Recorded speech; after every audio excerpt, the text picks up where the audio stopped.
President Donald Trump is stepping up efforts to send troops into Democratic cities. That's where we're starting the 7 from the Washington Post. I'm Hannah Jewell. It's Monday, October 6th. Let's get you caught up with today's 7 stories. It was a weekend of heated confrontations between protesters and federal agents, and between the Trump administration and Democratic governors. On Saturday, U.S. District Judge Karen J. Immergut blocked the administration from sending Oregon's National Guard to Portland. So the administration sent members of California's National Guard instead, over the objections of Democratic governors in both states. In response, last night Immergut temporarily blocked the administration from sending any state's National Guard troops under federal control to Oregon. Trump doubled down yesterday. He described the city of Portland as war-torn, a characterization which its residents and leaders strongly disagree with. Portland is burning to the ground. It's insurrectionists all over the place. It's Antifa, and yet the politicians who are petrified. Look, the politicians are afraid for their lives. That's the only reason that they say, like, there's nothing happening. And you've seen it. The place is burning down, and they pretend like there's nothing happening. Portland was not the only city in Trump's sights this weekend. He also authorized the activation of 300 National Guard troops in Chicago against the Illinois governor's wishes. The orders came after heavily armed federal agents shot a woman, sparking further protests. Illinois Governor J.B. Pritzker pushed back on the president's claims, speaking on CNN yesterday. He was claiming that it's mayhem on the streets of Portland. He's saying that, Chicago is a war zone. None of that is true. They're just making this up. And then what do? They fire tear gas and smoke grenades, and they make it look like it's a war zone. The rapidly unfolding events in both Portland and Chicago are an escalation of weeks of tension between local residents and officials and the Trump administration. Number 2. Israeli and Hamas officials are in Egypt for high-stakes ceasefire negotiations. After months of deadlock, the two sides are converging for indirect talks over a Trump-backed plan to end the war in Gaza.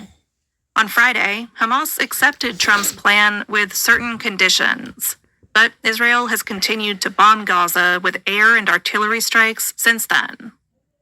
The first phase of the plan would see a quick halt to the fighting and the rapid release of Israeli hostages. That's in exchange for Palestinian prisoners held by Israel and a surge in humanitarian aid. Some Gazans are hopeful, but others are deeply skeptical that peace could be imminent after 2 years of nearly relentless Israeli bombardment. Tomorrow is the 2-year anniversary of Hamas's attack on Israel. Number 3.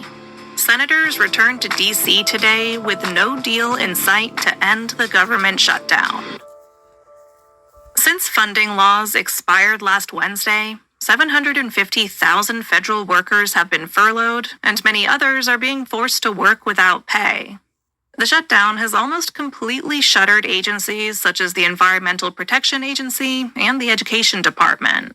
President Trump sees it as an opportunity. He has said the shutdown will allow him to scale back operations that don't align with his priorities. Republicans and Democrats on Capitol Hill, meanwhile, are taking the same positions they have since the funding laws expired. Each side hopes that public sentiment against the shutdown will begin to wear the other side down. The Supreme Court starts its new term today, and justices are due for a showdown with President Trump. That's number 4. In the past few months, the court has issued several emergency rulings that largely avoided major confrontations with the new administration.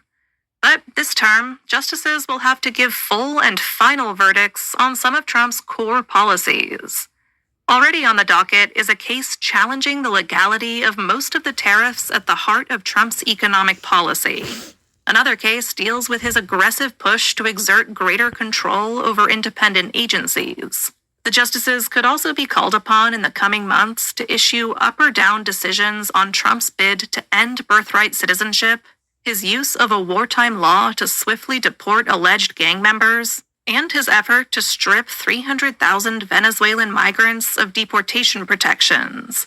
These cases will force the justices to either embrace Trump's sweeping use of presidential power or limit it.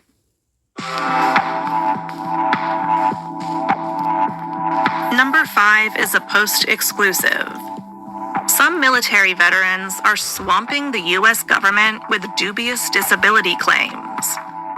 About 6.9 million disabled veterans receive money from the Department of Veterans Affairs because it's assumed their ability to work has been compromised by their time in service. Most of their claims are legitimate.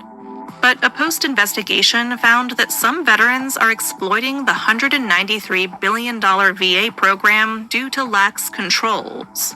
They are filing millions of claims for minor or treatable ailments, including hair loss, jock itch, and toenail fungus. In contrast, fewer than 1,700 veterans receive payments for losing limbs in Afghanistan or Iraq. Fraud is also a problem. The Post's review of 70 prosecutions found that the VA regularly falls for half-baked schemes. 3 men managed to convince the department that they were war heroes, even though they had never served a day in uniform. To dive deeper into this investigation, you can find a link in today's newsletter. Find that, as always, in our show notes. Number 6. Costco is now selling Ozempic and Wegovy at discounted prices across the U.S.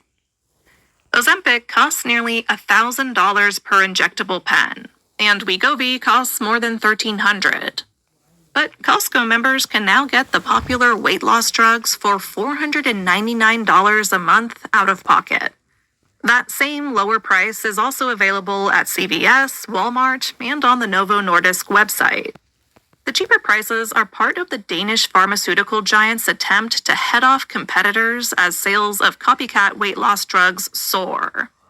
Prices could get even lower, and the company also wants more health insurers in the U.S. to cover them. In 2023, it's estimated that Americans spent a whopping $71.1 billion on GLP-1 drugs. And at number 7, Saturday Night Live is back and didn't take long to ridicule the Trump administration. SNL returned this weekend for its 51st season. The first show was hosted by the Puerto Rican superstar Bad Bunny. He was just announced as the headliner for the 2026 Super Bowl halftime show, a decision that has been met with a MAGA backlash. So he offered words of appreciation for the Latino community during his opening monologue in Spanish, then said this. And if you didn't understand what I just said, you have 4 months to learn. Then SNL cast member Colin Jost unleashed a new impression, Defense Secretary Pete Hegseth. Jost lampooned Hegseth's speech to top military personnel last week, before James Austin Johnson stepped in with his Trump impersonation. I'm just here keeping my eye on SNL, making sure they don't do anything too mean about me. And they better be careful because I know late night TV like the back of my hand. The 51st season kicks off during an unusual era for political satire. Following the canceling of Stephen Colbert's late-night show and the temporary suspension of Jimmy Kimmel's, political comedy is feeling important again.